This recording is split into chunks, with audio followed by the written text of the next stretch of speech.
Black America has awoken. For those who are still trapped on a DemonRat plantation, this video is your emancipation proclamation. The 2020 election must result with the re-election of Donald Trump, or this nation is irretrievably lost forever. The techno-Nazis had the Fourth Reich all ready to launch in 2016, when, by the grace of Almighty God, the Golden Moo lost a rigged election. And now we see the demons in their death rattles, lying, plotting, and stopping just short of what they really want, a repeat of November 22nd, 1963. But even in the throes of adrenochrome withdrawal, they know such a thing would result in a purge of their entire cabal in a day. That is why they want our weapons. In the shadow of certain doom, there arise great leaders who dare to speak the truth. We will always be ridiculed, attacked, and slandered. The demons are in retreat. They are defeated. We will take this country back. Justice will come. Patience and persistence of patriots.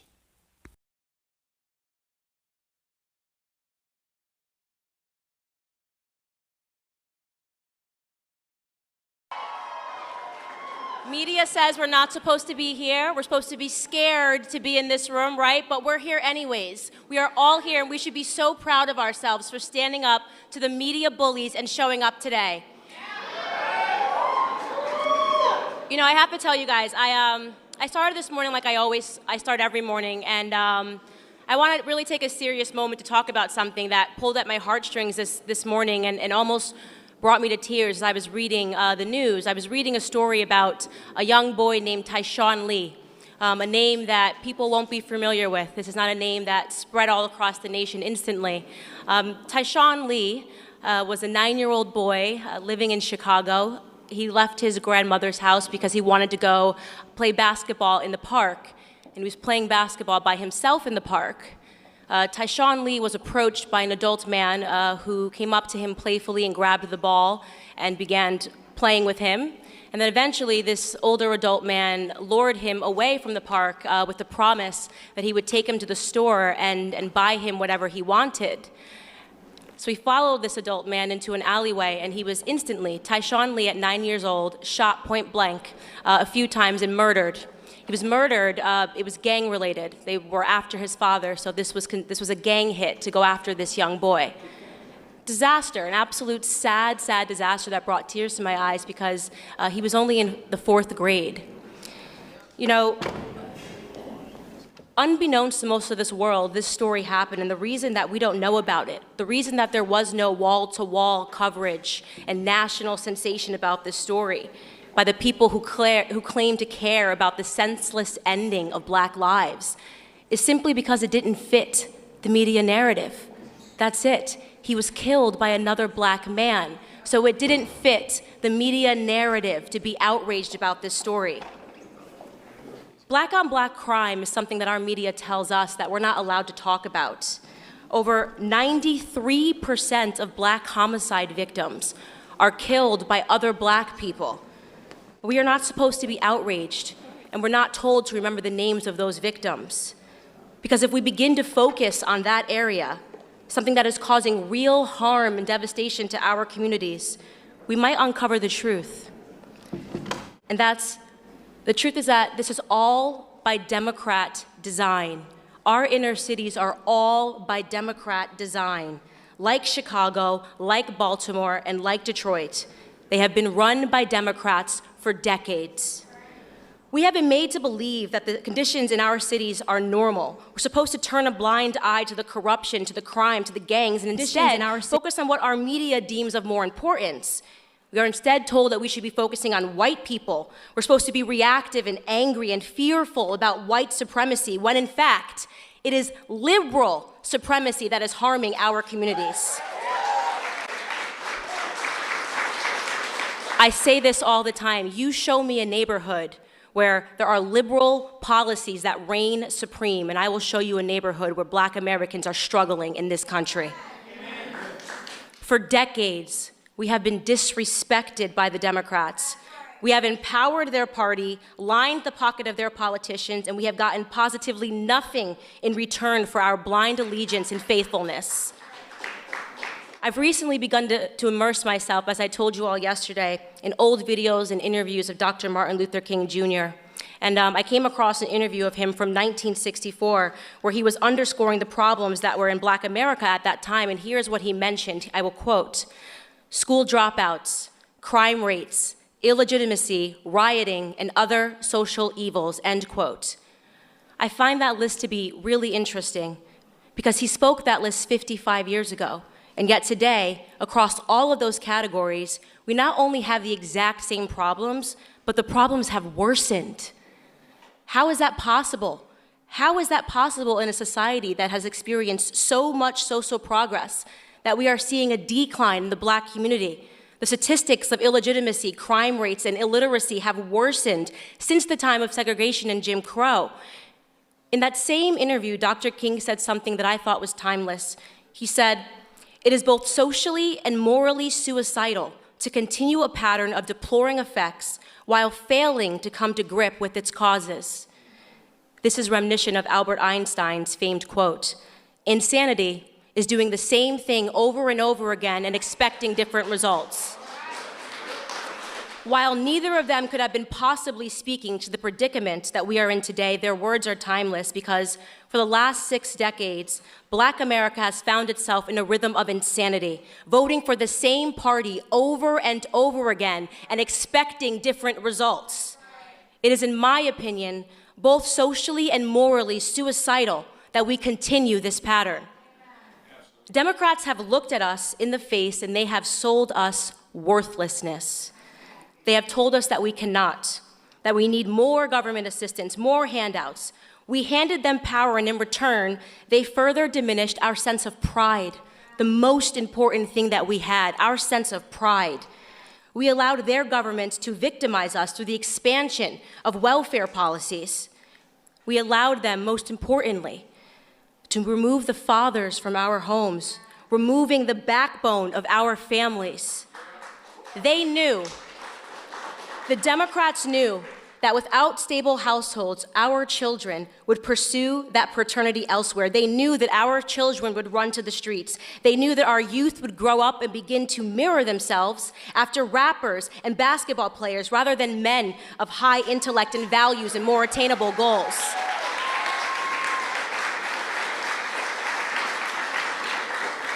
Their media took away the Jeffersons, they took away the Winslows, they took away the Huxtables, and they gave us love and hip hop. They knew exactly what they were doing. They were resetting our goals. But what they didn't know, what they could have never predicted, was that we might wake up to it one day.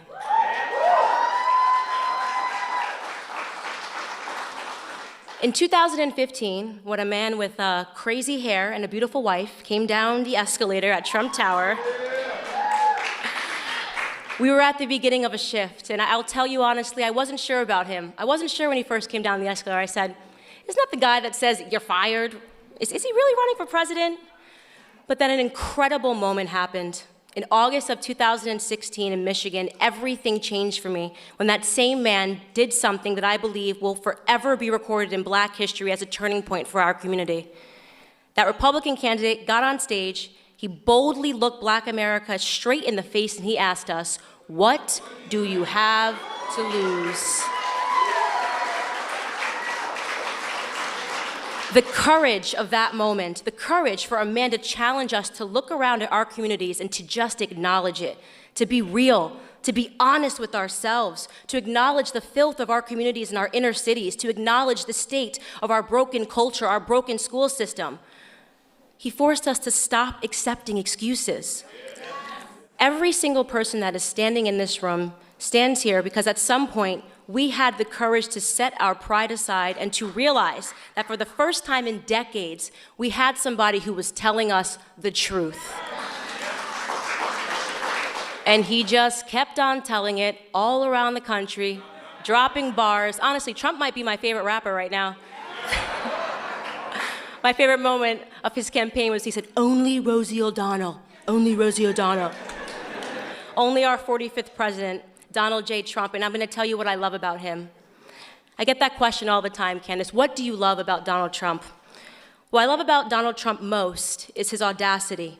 the audacity that it took to stand up and look Black America in the eye, the audacity that it takes to call out these crooked Black Democrat politicians that have received billions in aid from our government and effectively stolen it from the struggling cities that they represent. The audacity to call out Elijah Cummings, the audacity to call out Maxine Waters, who lives, by the way, in a $6 million home outside of her own district. President Donald Trump has both the spine and the audacity to save Black America. It takes a lot of guts, and we all know this. When you wake up as a Black American and you realize the truth and you have the courage to speak out about it, the racist leftist media will attack you. CNN is a racist network, in my opinion. I've watched them over the past year sanction the violence of Antifa against Black conservatives.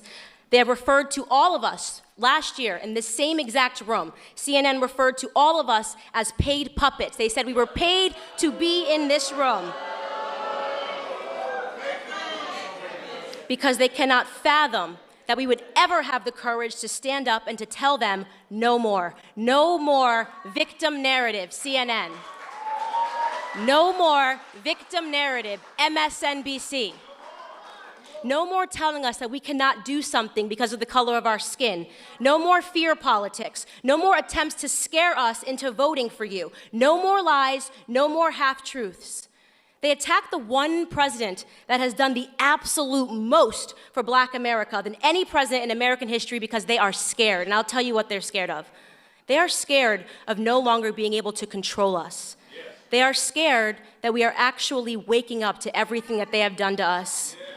It was Clarence Thomas, Supreme Court Justice Clarence Thomas, in 1991 who warned us against what the Democrats and the media would do to Black people like us. This is what he said, quote, "This is a circus. It's a national disgrace, and from my standpoint as a Black American, it is a high-tech lynching for uppity Blacks who in any way deign to think for themselves, to do for themselves, to have different ideas, and it is a message that unless you kowtow to an old order, this is what will happen to you. You will be lynched, you will be destroyed, you will be caricatured, rather than hung from a tree." How right was Supreme Court Justice Clarence Thomas in the treatment of Black Americans today? It is a national disgrace. But let them continue. Let them continue their attacks on free-thinking Blacks. It's not going to stop us in any way from supporting this administration, from supporting people like our honorable Vice President, Mike Pence, who is finally talking about God again on the national stage.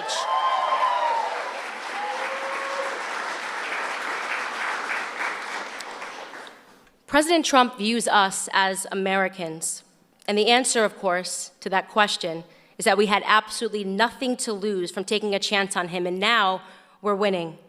We want Trump, we want the victor narrative, we want opportunities, we want to be viewed as Americans first and foremost.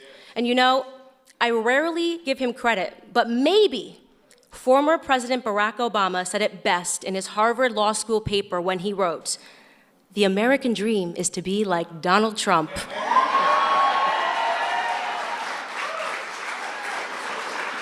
We want the American dream. Thank you guys so much for being here, and get ready to see the man himself.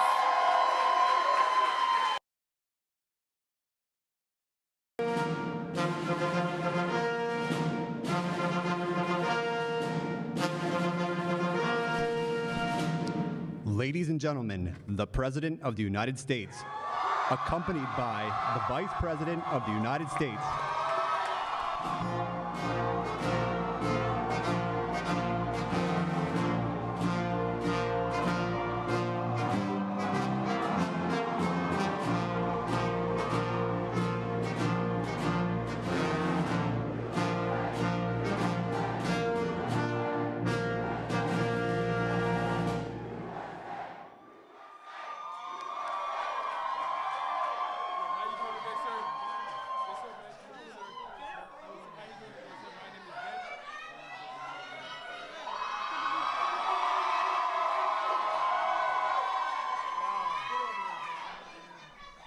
Boy, oh boy, this is a group.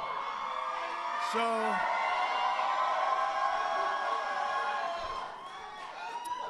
So I've been doing this for a long time. That is the loudest I've ever heard anything in this room. You just broke the record. Unbelievable. Well, I want to thank you all, and I have a lot of friends, but... And this is a place, 1799 it was built, 1799. Started off with number 6, John Adams, president, and so it's a long time. It's the White House, so we love it, and it's an honor to have you. But you really did. You broke the sound barrier. I've never heard that. I've never heard it quite like that, and I appreciate it. We love you. We love you. Thank you.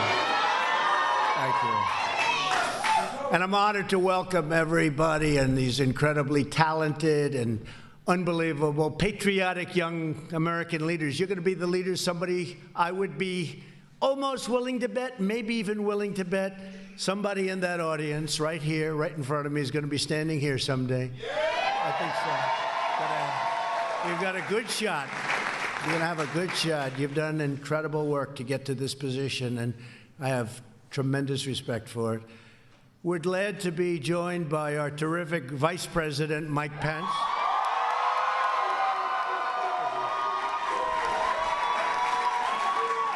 And many of our cabinet members are here. They wanted to be here. I told a couple of them, don't have to. Don't worry about it. What the heck? These are my friends. They said, no, we want to be here.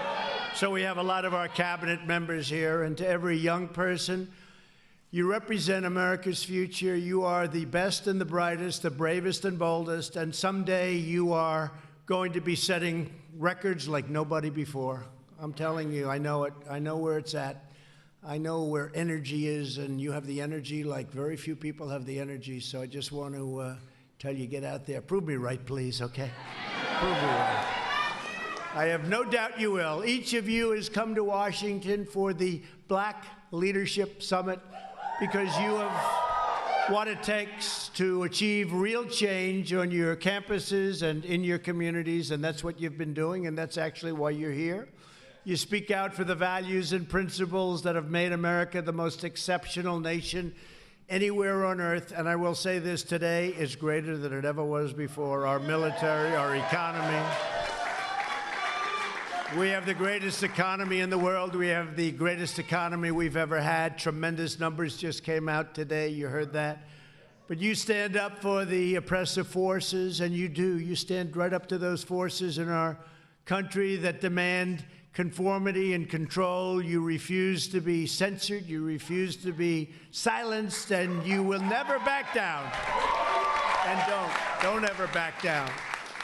You're the champions for free thought and free speech, and I especially want to thank a friend of mine who is, I mean, first of all, you think he's like 50, but he's about 25 or something like that. He's a young guy. I can't even imagine being so successful at such a young age, what he's done in so many ways. And really, more importantly, letting young people know that they have a voice. Charlie Kirk from Turning Point USA.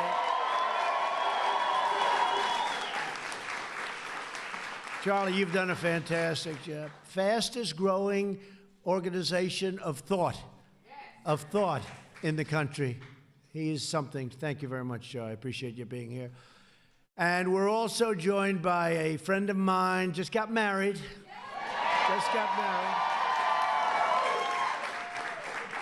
And Candice Owens, I watched her and I saw her coming. I said, you know, I'm pretty good at star power. I say, that's a star.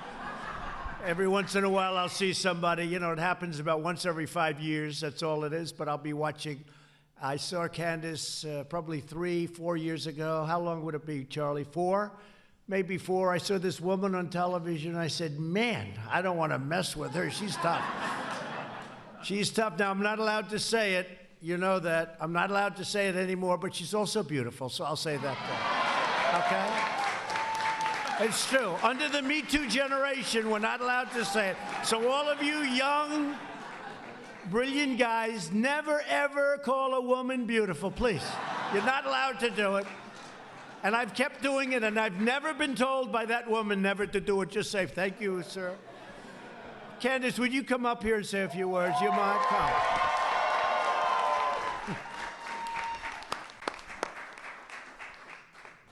Thank you, Candice. was thinking, every single president that comes into office after 2 years, they look so much older. He seems to be the only president that's getting younger. He has somehow found a fountain of youth. I think he gets up out of bed. It's the fight. He loves the fight. He really does. We are so blessed. And listen, let me say this. The media, the audacity of them to think that they are going to impeach our president.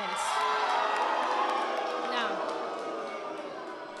It's not happening. It's absolutely not happening, not under our watch. We need to make sure we fight for this man, the one man who is standing up for Black America. We are going to fight for, guys.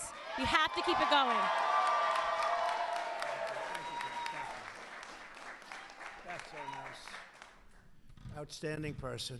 She's another one. You're going to have to compete with her, too, for this position, I suspect. Thank you very much. Sort of interesting. It's like, do we have a choice? We have to fight, right? We have to fight. We have to fight for everything, whether we like it or not.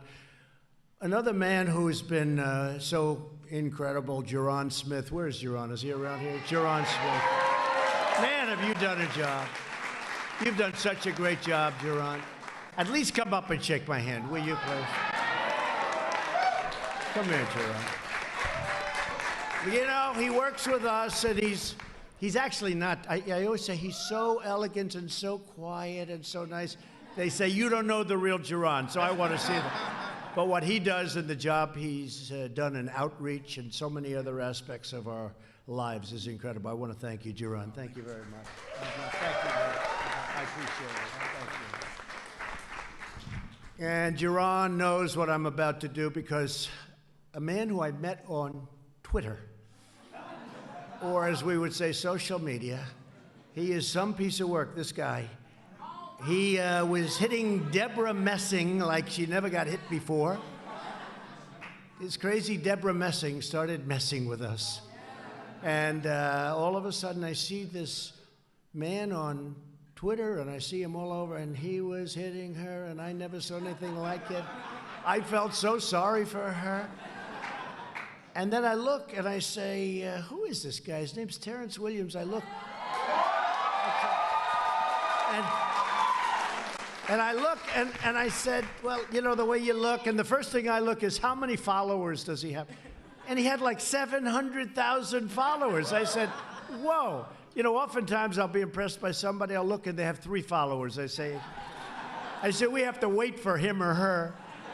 But this guy has a following like very few people, and I want to just thank you, because I'm a fan of yours also. You're a very successful guy. Say a few words, please. Thank you, President Trump. Thank you. This is a little too tall for me. First of all, I just want to say I love President Donald J. Trump. The media is attacking him, but when they attack him, they are attacking us. Because he is out here fighting for us. And they are harassing you, Mr. President, so they are harassing me.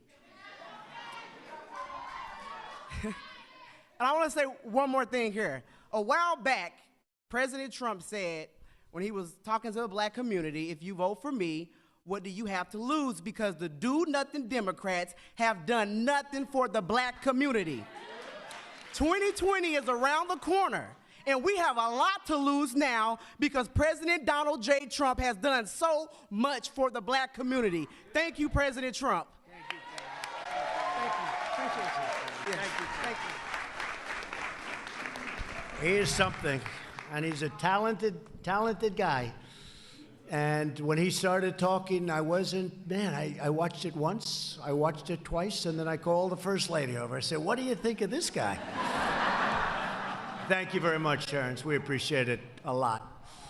We come together at a time of extraordinary opportunity for our nation. Thanks to our pro-American agenda, the economy is booming, wages are rising, and poverty is plummeting. We have the best economy we've ever had, and believe me, we're just getting started. We have such potential, such potential. Last month, the unemployment rate dropped to the lowest level in over 51 years. 3.5%. People didn't think they were going to see that a couple of years ago. If I would have said that, the fake news would have said, this guy's exaggerating. Wages are up by almost 3% in the last 3 years. When I was campaigning 3 years ago, and people were making less and less and less. They were making less 3 years ago. You go back 20 years from then, they used to make more money with one job than they made with 2 or 3 jobs. And now, for the first time in many, many years, wages are rising again. The unemployment rate for African Americans is at the lowest it's ever been in the history of our country. And African American youth unemployment, young African American talented people, recently reached the lowest rate ever recorded. So how do we lose that debate? We'll be up and somebody will say, I'm going to do this. I say, folks, how old is your country?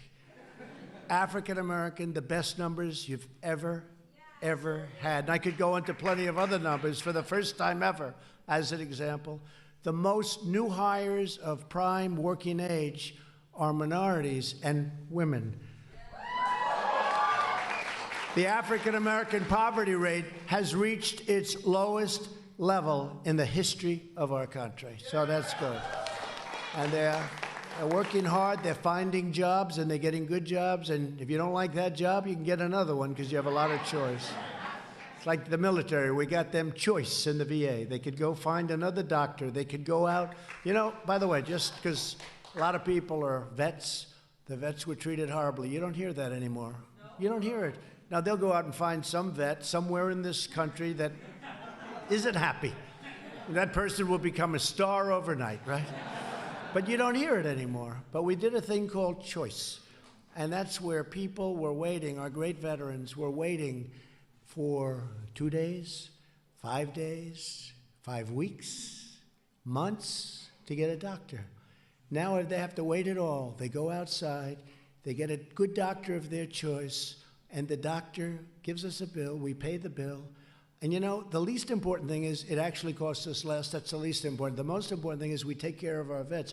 Our vets were dying waiting to see a doctor. They'd go in, think of this. I mean, many of you go see a doctor. It's not that big a deal. They would go see a doctor, and they'd be waiting online for weeks. And they'd be sick, but not bad. By the time they saw the doctor, they'd be terminally ill. And we don't do that anymore. So it's a big thing. They've been trying to get this approved for over, I guess, Mike, over 45 years. And we got it done. We're good at getting things done. And how much sense does it make? So it's good. So you have choice also. You have choice in your jobs. You don't like your job, you go out. We have a great economy. You go out, get another one. And it's incredible how well you're doing. Our agenda is lifting up citizens of every background, race, religion, color, and creed. But while we are fighting every day to build up our nation, the far left only wants to wreck, ruin, and destroy our nation. And you know better than anybody, for the last 3 years, Democrat lawmakers, their deep state cronies, the fake news media, they've been colluding in their effort to overturn the presidential election. 63 million people voted, and to nullify the votes of the American people. And many African American people voted for Trump. Even then, now they like me more because I said I was going to do it, and now I did it, so you better vote. I said I was going to do it. I said I'm going to do it. Yeah? Thank you very much. But you remember I'd make speeches, and I go through a list. I'd be talking about the African American community, and I go through a list of worst poverty levels ever, worst crime ever, worst schools ever, worst this. I'd go through 10 things. I'd read off from a list. And at one big rally, I had 25,000 people. I said, go with me. What the hell do you have to lose? Remember that, Candice? I said, what do you have to lose? You're doing the worst in every category. You're getting just, it's terrible. What the hell do you have to lose? And I'll never forget, I got off stage and my people came, sir, that wasn't very nice. I said, no, it's true. What do they have to lose? And you went with me, and I did get a good vote, I have to say. You went with me, and now you have the best employment numbers you've ever had, the best numbers, the best poverty numbers, so it's good. But the radical Democrats are willing to do anything to smear anyone and to lie about everything in their craven quest for power and money and other things, I guess. I don't want to tell you what those other things are, but they're not good, although maybe when the cameras shut off, we'll talk. They're trying to steal your vote. They're trying to steal your voice and steal your country. They're trying to steal your country. And they don't have what it takes. Shifty Schiff. How about Shifty Schiff? He got 4 Pinocchios today in the Washington Post. He lies like a son of a gun. He's been lying for 3 years. But we will never let that happen where they take away your country. We will uphold the sacred principle of government by and for the people. That's you. The corrupt forces in Washington, and they are corrupt, and that includes the media, because large parts of the media, not all of it, you have some great journalists, reporters, but large portions of the media are corrupt, perpetrating these hoaxes like never before. The very same people who have made a living selling out American workers to foreign countries. They were closing the factories. You're losing your jobs. They leave our country. They make the product. They sell the product in, no tax, no nothing. So we ended up with empty factories and no jobs. By the thousands, by the tens of thousands, and jobs by the millions. These are the same bought and paid for politicians who let special interests write the laws, who push trade policies to enrich foreign nations, and who beg far-left judges to rewrite the Constitution of the United States to impose their own extreme ideology. No one in America has been hurt more as a result of the Democrats' corrupt leadership and socialist policies than our nation's African-American communities. It's true. That's true. It's true. For 100 years, African-Americans have gone with the Democrats. Has it worked? No. Hasn't worked. Actually, I guess, Candice, it's even more, but 100 years. And you look at what's going on in the cities run by these crazy left Democrats, and what's going on is not good. My administration is fighting with everyone and all our heart to reverse the pain inflicted by Democrat leaders and to deliver hope and opportunity and prosperity for all Americans, but for African-American communities all throughout our land. Together, we will express the corruption. We will defeat the socialists. We will defraud. And I will tell you what, we will do what we have to do, but we will stop defrauding all of the people in our country, because they've defrauded the people in our country. We'll defend democracy, and yes, we will drain the swamp, but that's what we're doing. African Americans built this nation. You built this nation. You know, you're just starting to get real credit for that, okay? I don't know if you know that. You're just starting to get, you built the nation. We all built it, but you were such a massive part of it. Bigger than you were given credit for. Does that make sense? Right? But with Candice around and Terrence, that's not going to happen for long. But through generations of blood, sweat, and tears, and you deserve a government that defends your interests, protects your families, and cares for our own citizens first. You know, at the border where they want the open policies, they want open borders, they don't want walls. They actually do want walls, but because I want it, you know. I know how I can get the wall. If I announce tomorrow I don't want a wall, the Democrats would come out in favor of the wall. I should have thought of that 2 years ago, but the wall's being built. It would have been a lot easier. We don't want the wall. We want the wall. I say, all right, go ahead and build. Our philosophy is grounded in the sacred bonds of love and loyalty that unite all Americans, and we really have been united. It's been an incredible thing. A lot of great things have been happening. You don't necessarily see it at the top of government, where the hatred is tremendous, the hatred toward us, and a lot of it is because of the success. We're having such success. We're showing them what's going on. When you look at your unemployment numbers, how great they are, best in history. You look at your employment numbers, you look at the poverty numbers, you look at all of the things that have been so beneficial, it's driving them crazy because they never produced numbers like that. And they're losing African-American votes, and they can't do that. They just can't do that. They haven't done anything for you. They haven't done anything. 100 years, they haven't done anything. At long last, you have a government that puts Americans first, puts you first, puts your families and your communities first. We're adopting Buy American trade policies to stand up for our workers. Our tax and regulatory reforms are stopping the outsourcing of jobs, where they outsource all your jobs to other countries, and keeping businesses in America where they belong, and keep your jobs where your jobs belong. We're fighting every day to secure our nation's borders and to achieve an immigration system that prioritizes American families, wage earners, taxpayers, and people that can help you and can help our country. To keep our cities safe, we're supporting the brave men and women of ICE and Border Patrol and law enforcement. And you'd be amazed at how many African-American people come up, and they have people living near them that are brutal killers. They're killers. But you're tough, you fight back.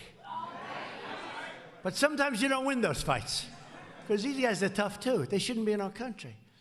And it's really amazing to see what some of our law enforcement does and how much they love you.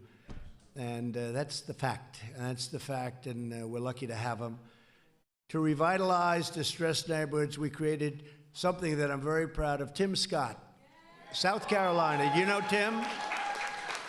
Tim Scott has to get a lot of credit. He came to me with Jared, and he said, so we'd like to do opportunity zones. I said, what's that?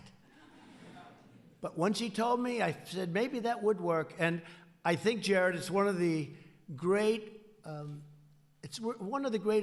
of the successes that we have. Thousands and thousands of zones in inner cities and poor neighborhoods, tremendous investments going in, tremendous jobs are happening, revitalization's happening. It's been incredible for the African-American community. I don't think there's ever been anything, it's early yet, it's a year and a half, but Jaron, I don't think we've ever had anything quite like it, and people don't like writing about it because they don't want to give the Trump administration credit, but I'm used to that. I'm used to it. You got to get used to it. You know who knows, though? The people know. The people know. But because thank you. Because really no American community is going to be left behind. Any community. To help former prisoners get a second chance at life. We passed groundbreaking, and this is with liberals and conservatives. Some of the most conservative people in the Republican Party were so in favor of it. Senator Lee, Mike Lee of Utah, great guy. Senator Grassley, great guy, Iowa. So many people. Criminal justice reform. Everybody said it couldn't be done. And a group came to my office. Sir, please, please, would you help us? These were liberal people. And I said, I will. Van Jones was one. Nice guy. I wouldn't say he treats me too good, but that's okay. Van Jones. And he said, sir, we need your help. We can't get 5 senators. We can't get this. We can't get that. We need your help. We need your help. Please, sir, help me. Please help me.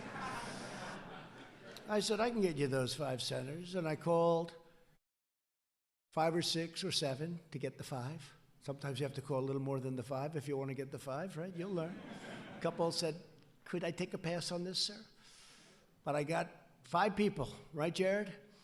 And we got the vote, and people were shocked. And nobody else could have done it.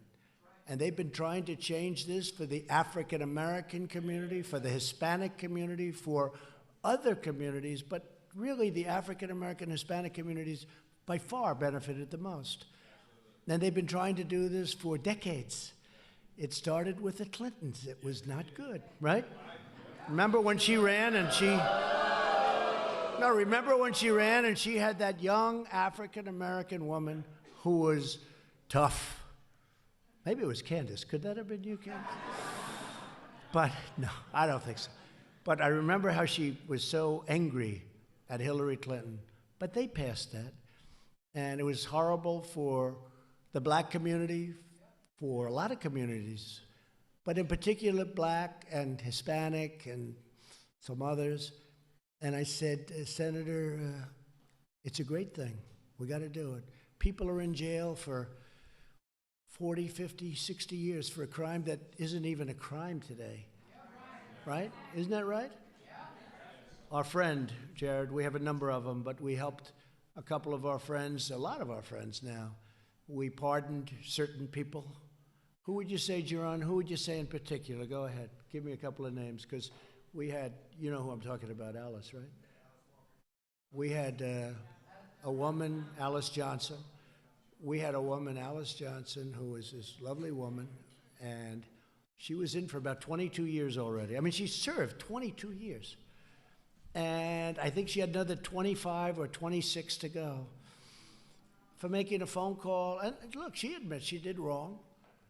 But today, it would be slightly different, like maybe not enough, to be honest with you. But it would be very different. So she was in, and she was a wonderful woman.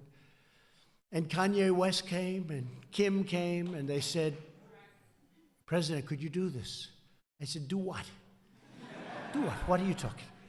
A woman's been in jail for 22 years. She's got another 28 to serve, I think, something like that. Think of that. And she's got another 28 to serve, and she's a great woman, and she's a wonderful woman. And I get along with Kanye for a long time. You saw the way when he was with the White House, he puts the hat on. I think for one day I went up through the polls like through the roof, I tell you. He is with the African-American community. They like Kanye, and they like Kim Kardashian. And we pardoned her, and we worked it so that she was going to be able to get out, a form of a pardon where she could get out. And she came out, and I'll never forget the scene. She comes out of this big prison, mean prison. Not too many of them are nice, right? But she comes out through the doors, and there are her children, but her children are now very grown. Big, strong guys, beautiful women, beautiful, just a big family. And they just embraced. They just embraced. And it was on television all over. It was just incredible to see. And the tears, and they were just like one. It was incredible to watch. And I said, we have to do it with others. And you called Alice. I know that, Jaron and Jared. Come on, give those names. They're great, right? Right, Brenda. Right. Right. That's right. The prosecutors are doing things that they weren't doing before, right?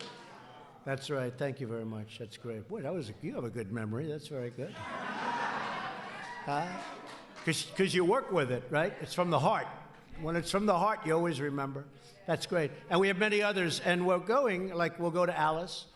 And we'll say, Alice, who knows better? Because you can't let everybody up, because frankly, some are going to be there and they deserve to be there. But we say, Alice, who else do you think in that prison, you grew up, you were there for so long, 22 years, who else do you know that should be let out? And she gave us some names. And not even that many names, but she gave us 4 or 5 names. And I guarantee you those are great people. They've been in there also for many, many years. And they got to be friendly. And she's smart. After all those years, she knows the good. And I have no doubt that it'll work out. And we're getting them out now. We're in the process of getting them out to be with their families. So it's great. It's great. It's been a great thing. But I did want to say, so Van Jones was on about 2 weeks ago. And he came to me, and I'm telling you, he was so nice. He was sitting right there when I was doing it. And I said, thank you, Van Jones. Thank you, this one, that one, that one. And that was it. And he came up to me, thanked me, and that was it. Then about 3 weeks ago, I saw him on television. I don't watch your show too much. Neither do too many. But I'm watching him. And he gets up and he goes, I want to thank a number of people because we did something this year that was undoable. They said it couldn't be done. We passed criminal justice reform. Okay?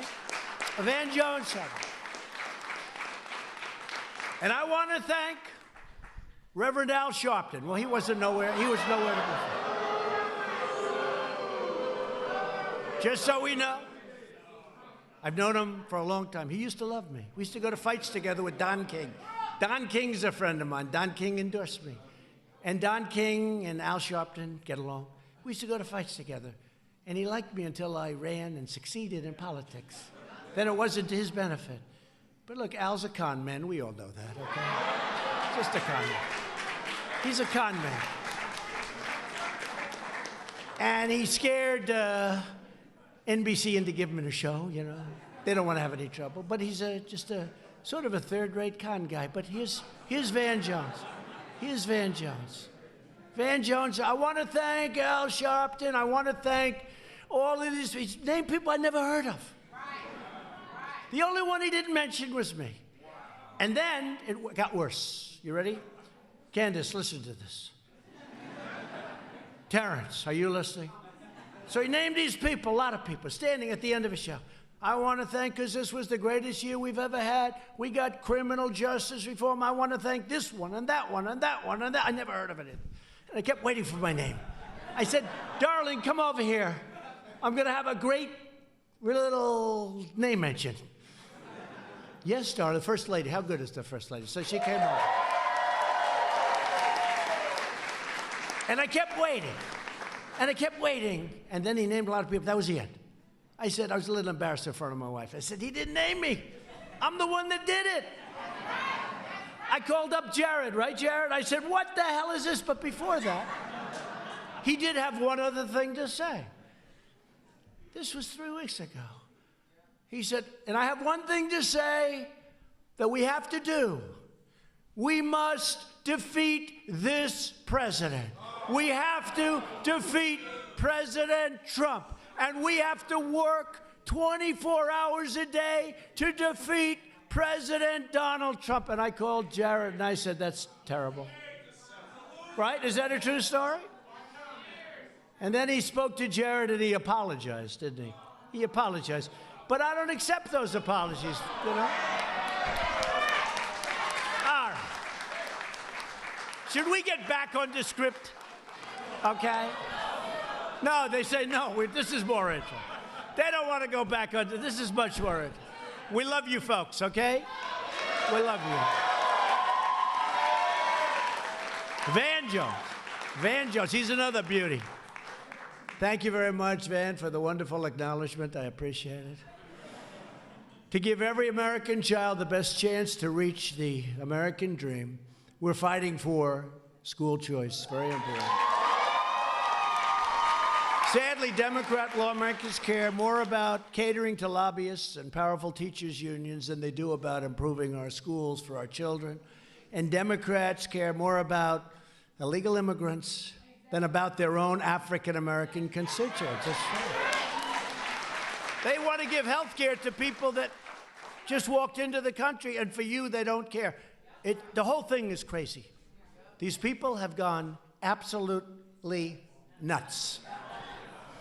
While we're fighting for the American way of life, the hard left and the radical left is working to trample the rule of law, erode individual liberty, and exert a far-reaching control over our lives. Left-wing censors have launched an all-out campaign against free speech. That is why they are trying to silence, deplatform, cancel, punish all of the proud conservative voters, all of the proud African-American voices that know what's happening and know how to become big, big, successful people, help other people. They want to silence you. But we know the patriots in this room will never be intimidated. I know that. I know that. So here with us today is Kieran Boland, president of the Texas State University. That's a big deal. Turning Point USA chapter, who has bravely defended the right to free speech. And Kieran, would you please come up and say a few words, please? Thank you. I thought so. Oh. I love her hair. So last year on my college campus, they did try to ban Turning Point from our campus. So we fought strong and we prevailed. The piece of legislation was completely unconstitutional, and we are still fighting strong on our campus. So we're still there.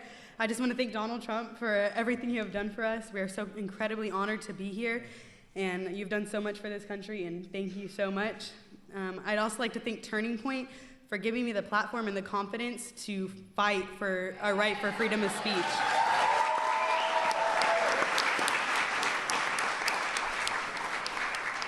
It hasn't been easy, and it will not be easy, but being a part of Turning Point and be able to see all of you accomplish so many of your goals and to help fight for the freedom of speech, it's honestly amazing, and it gives me so much hope.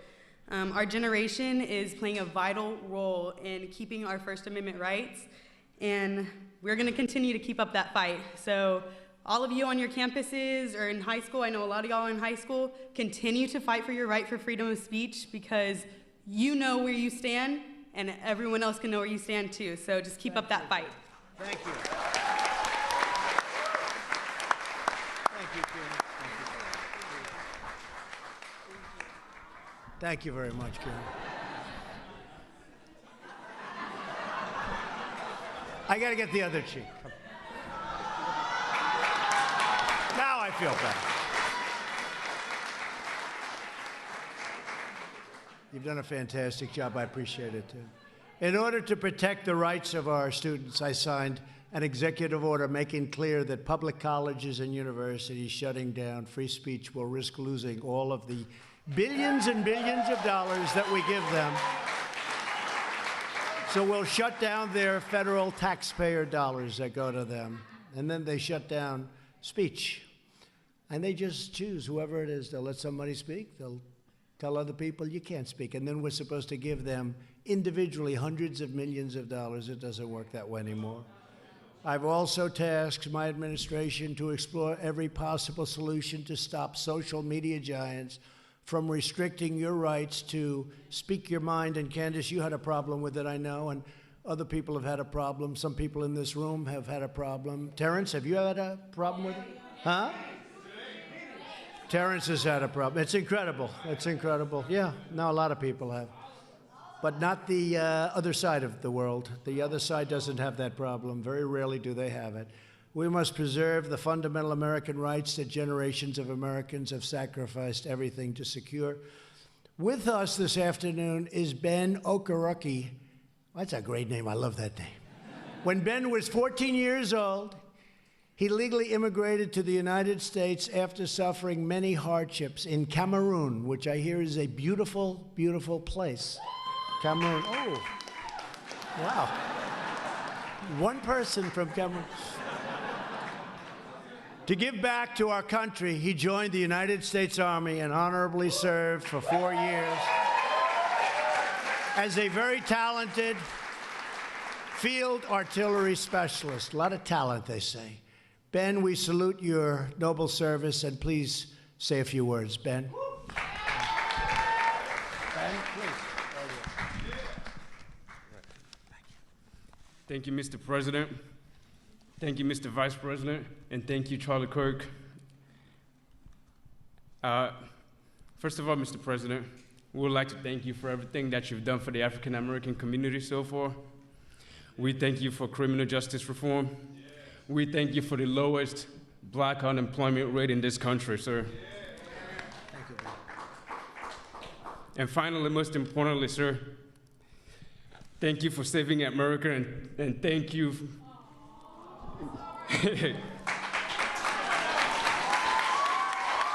Thank you. Thank you.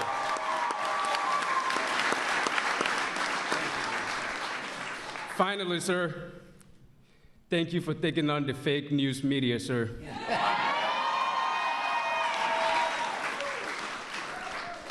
Finally, we want you to build the wall, sir. Frankly, because we don't oppose immigration, but we oppose illegal immigration. So we want you to come to this country legally if you're going to come to this country. Thank you. Thank you, Ben. Yes, sir. Thank you, Ben. And that's from the heart. That's from the heart. That's what it's all about. The young leaders in this room remind us that true power in our nation is not found in government or hallways or anywhere. It's found not in the media boardrooms. It really is where the strength is. It's in our people. It's in your hearts. It's in your courage, your spirit, your faith, and your pride. Together we will defend the benefits and the beliefs that you want and you have and you're entitled to, the traditions and God-given freedoms that make our country the greatest in the world, and even I think we can say right now the greatest in the history of the world, just like your unemployment numbers, greatest in history, that's the greatest in history also.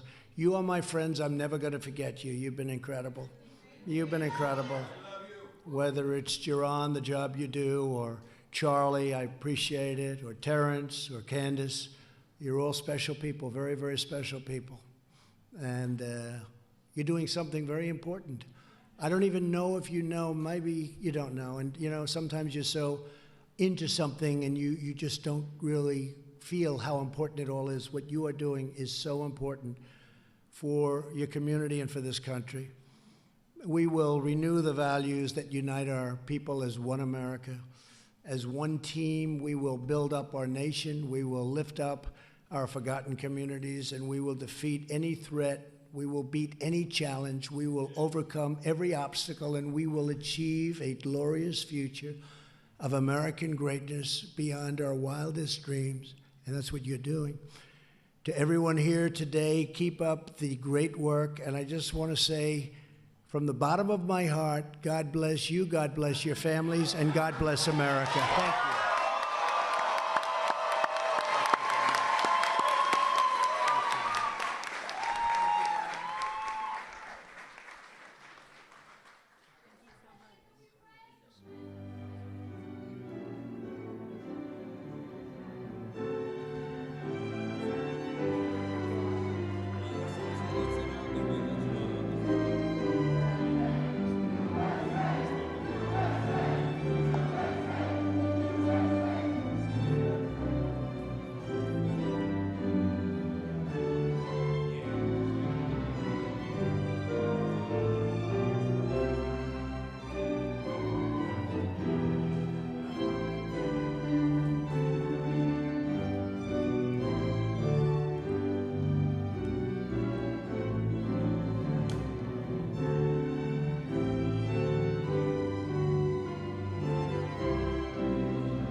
I'm not really good with prayers or anything like that, but I just want to say thank you, Mr. President. And I know we have a political warfare right now, but I strongly believe that it is a spiritual one as well. And I want to make sure that, I mean, I know that Americans are going to wake up and we're going to get back to looking to God instead of social media, and we're going to look back to Jesus, because Jesus saves, and this country was founded upon, the Constitution was built on godly principles, and we're going to fight for that. And I just want to encourage you guys to pray every single day for this nation. I want you guys to pray and pray and pray. I am from Ethiopia. I live in a very beautiful city named Valparaiso, Indiana. Mike Sensio, I know you're from Indiana, and I have strong people who are able to raise me, and I love God, and I want to pray real quick. All right. Okay, all right. I don't know if you guys want to bow your head. Okay. All right. Dear God, I'm not really good at this, but I just want to say thank you so much for giving us this opportunity to be in the White House. Thank you for giving us a great leader like Trump, Mr. Donald Trump. And I would like to thank you for waking up our nation. God protect us. God protect our president as he's going through so much right now, so much scrutiny. God, I believe that you gave him to us, and I believe that he's gonna accomplish so much more. I know you have more for us. Jesus, I ask you to protect us and walk with us. And in Jesus' name, the enemy tries to attack us every single day. He tries to discourage us, but he has no room. He has no room, no more. And that's all I have to say. Oh my God.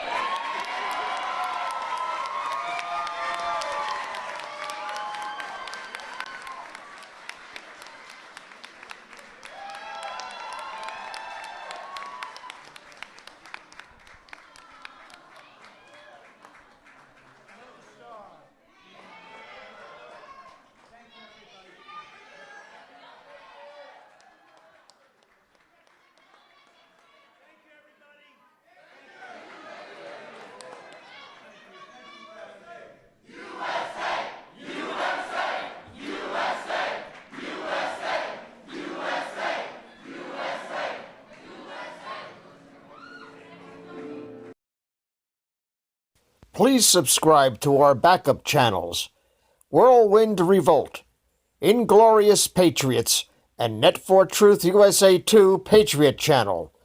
You can also find us at Net for Truth USA on BitChute. We fly so close to the target, we're on our 4th fighter jet.